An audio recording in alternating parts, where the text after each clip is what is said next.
Puri ng Diyos, puri ng ating Panginoon. Paano nga ba natin magagawa o magagampanan ang ating mga misyon na pinapagawa ng Diyos? Sa Ebanghelyo ngayon ay makita natin ang buhay ni San Juan Bautista. Kaya nga sa araw na ito ay pinagdiriwang natin ang kapistahan ng kanyang kapanganakan, ng kanyang kaarawan, San Juan Bautista. Dito makita natin sa buhay niya na mula nung siya ay ipaglihi ng kanyang inang si Elizabeth, siya ay nasanctify na, ibig sabihin napabanal na ng Diyos. Na mula nung siya nagkaroon ng hininga, nagkaroon siya ng buhay hanggang sa siya ay mamatay, siya ay na-preserve ni Lord, na proteksyonan ni Lord na maging banal.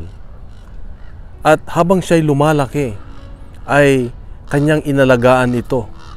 Kanyang pinalalim ang kanyang relasyon sa Diyos at kanyang minentain. Ibig sabihin, hindi niya binaliwala ang kanyang pagiging banal. Kaya nga, naging matatag ang kanyang espiritu. Ibig sabihin, dahil matatag ang kanyang espiritu, ay nagampanan niya ang misyon na pinagawa ng Diyos sa kanya.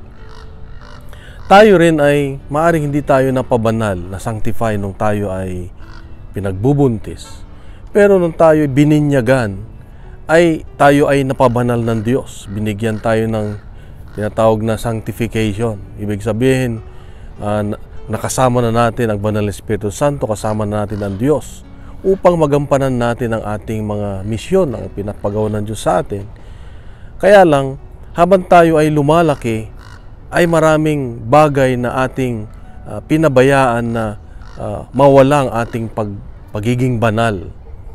Kaya nga, upang matupad natin ang ating misyon, upang matupad natin ang kalooban ng Diyos, araw-araw ay panatilihin natin ang pagiging banal sa pagsunod sa kanyang kalooban.